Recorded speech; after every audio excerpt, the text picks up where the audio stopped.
Another week, another weekly reset. Feels like forever since I've said that, if I'm being perfectly honest. But this is the weekly reset where I go over Nightwave, Descendia, all that stuff for the week. There will be time codes in the description below if you want to skip to a certain section. Hopefully this really does help you guys, because that's the intention of this whole video. Let's begin with Nightwave, shall we? So this week for Nightwave, we have find 6 caches along any sabotage missions. So this is the 6 caches period. For those of you guys that don't know, it can be duplicate caches, okay? Like you could literally finish the mission, then go into the same mission and get more caches if you so wish in that same mission. I usually pick the void, that's just because I know where most of the caches are in the void, because back in the day when we had relics, you could get prime parts from the caches, but that's, you know, it was a different time back then. It was a different time. Then we have mine 3 rare gems or ores in the plains of Eidolon. Back in the day, I think this was just rare gems back in the day, because I remember taking ages to try to find those magic rocks. Ages, I tell you. Ages.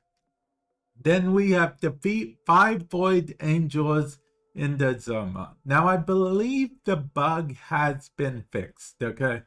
There was a bug a while back with this act where only the one that got the final hit got the kill for it. So I used to go in and do the solo just for that reason. But I think that bug got fixed.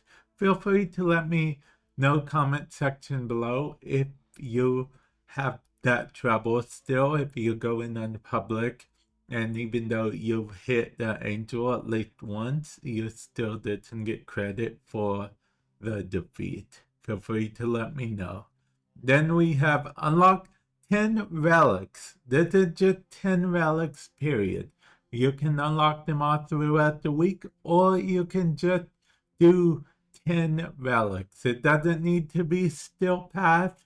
It just needs to be 10 relics. So pretty simple and straightforward. And then we have the weekly missions that you basically can complete just by playing the game in most cases. Kill 30 XMS, complete 15 missions, and kill 500 enemies.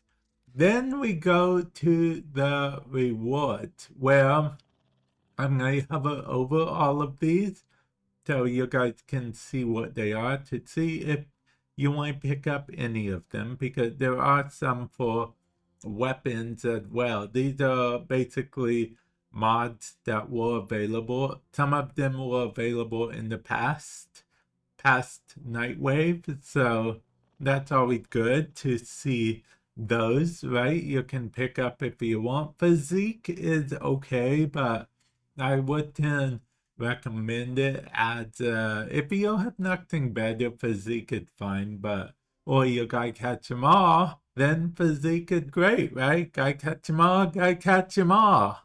And then we have this, which is going to be your alternate skins and alternate helmets for warframes and weapons and what have you. And then, of course, there are these. These are fully built or can catalyst and reacted, so they aren't just blueprints. And this is Vauban. In case you're wondering where Vauban's main blueprint is, it's in the market for credits. Yeah, you can get the blueprint in the market for credits. Honestly, I kind of wish low-key that they moved the Okay, no, actually, no. I'm glad it's in the market. I was going to say I wish they moved it here to make it less confusing for people, but then it would cost um the Nightwave credits if it was moved here, right? So, yeah, just go to the market, search Bobon. You should be able to find it and get it for it's a very low amount of regular credits, not Nightwave credits. So yeah, you can definitely get that. And now we could go to our good buddy, good pal, Teshin. And he has an Umbra Forma blueprint. That's not too shabby. I don't know if I'll want to get one. Wait. It says I have 3 blue.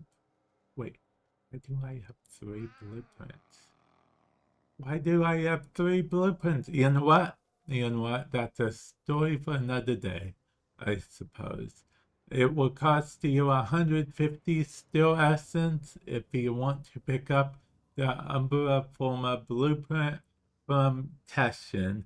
Now, many of you guys get excited for Umbra Forma blueprints. I'm honestly curious because I know they aren't as rare as they used to be, but they're still pretty rare in a sense because I believe you can only get them like from Teshin or Twitch drops or certain events. They aren't like a common drop or anything, is what I'm getting at. So, yeah, that's why I'm curious. The circuit.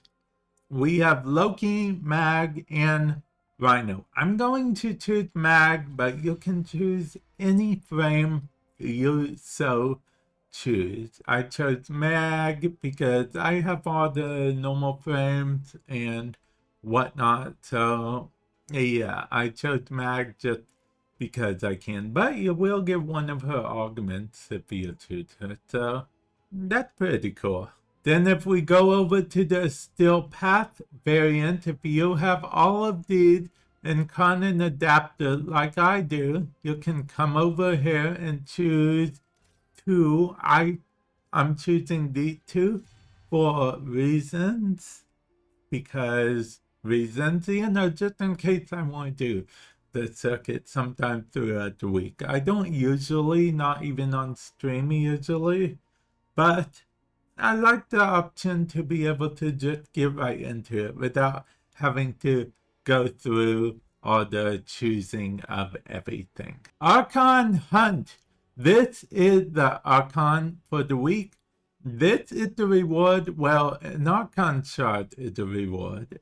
This is the percentage it will be a Talford shard. And unlike a shiny, a Talford shard shiny does actually have better stats than a regular Archon shard. The Talford or a shiny Archon shard. You know what? Let's drop the analogy. Okay. So Archon shard is good, but this is the percentage which might be a bit different for you, that it will become a Talford Archon shard, which is a little better than the normal variant. But in order to get an Archon shard at all from the Archon Hunt, you have to complete all 3 parts of the Archon Hunt, which in this week are Spy, Interception, and Showdown. Showdown is when you have to fight the Archon, and it's basically an assassination mission. The game may or may not count it as an assassination mission. You'll kind of have to roll the dice with that. Descendia. I'm just going to hover over these rewards. Descendia is basically the game mode where you'll try to get to the bottom of the tower. It's like Warframe's climb the tower type thing, but instead you want to get to the bottom of the tower. And 21 is the lowest floor, in which case you will receive a reward. Don't worry, every 7 waves there's a checkpoint. So if you don't feel like doing all 21 in one go, there is a checkpoint, and it is public matchmaking as of right now. But wait, there's more to Descendia, which is a Steel Path version. And the Steel Path version has different rewards. Yes. You get different rewards on the Steel Path version. Oh, there's an Omniformer. Omniformer basically makes it so your slot is compatible with any mod polarity except for Umbra polarity. It's not compatible with Umbra polarity, but it basically makes it unlimited mod slot. So you can put anything but Umbra. I might put Omniformers on all of my frames in the future. I don't know. It just will make it so I can use any build at any given time. I feel like that's pretty cool. I wish there was a way to turn like one of my frames formers into just all of it, but I digress. We are at the Sanctum, and when you're at the Sanctum, it might be customary to visit verse 3, and then check the shiny treasures, and there you go. It's a Azure Archon Shard. Now this Archon Shard isn't always the same one that's on the Archon Hunt. It just happened to be that this week. And as you can see, you need 30k standing and be the max standing. Now keep in mind it works just like other syndicates. It's not just asking do you have 30k. It's going to take 30k standing away from you. But again, you gotta be max rank in order to even buy this. And it's a once per week thing. But wait, there is more. And that is going to be Deep Archimedea. Now these are individual parameters, so they're individual for every person. You'll have different parameters right here, these 4 things. But these you can select if you want. They will give you a better reward. You don't have to worry, even though this is public matchmaking. Selecting these won't select them automatically for your team. They get to choose whether they want to select it themselves. So you don't have to worry about that. But you know what? Deep Archimedea isn't for everyone. Well, in that case, we can come on over to the universe where it's 1999 all day, every day. Talk to Kaya, and Kaya will introduce us to the wonderful world of Temporal Archimedea, not to be confused with the other one. So, there are, again, individual parameters, and this had the same lineup as the other ones, except this case, you can actually pick different stickers and whatnot, and they give different buffs or bonuses or whatnot. So that's pretty cool. And these are, of course, going to be relative to the 1999 universe that we're in right now. So yeah, hopefully this has helped you in some way, shape, or form. And with that said, I will catch you guys in the future. Later.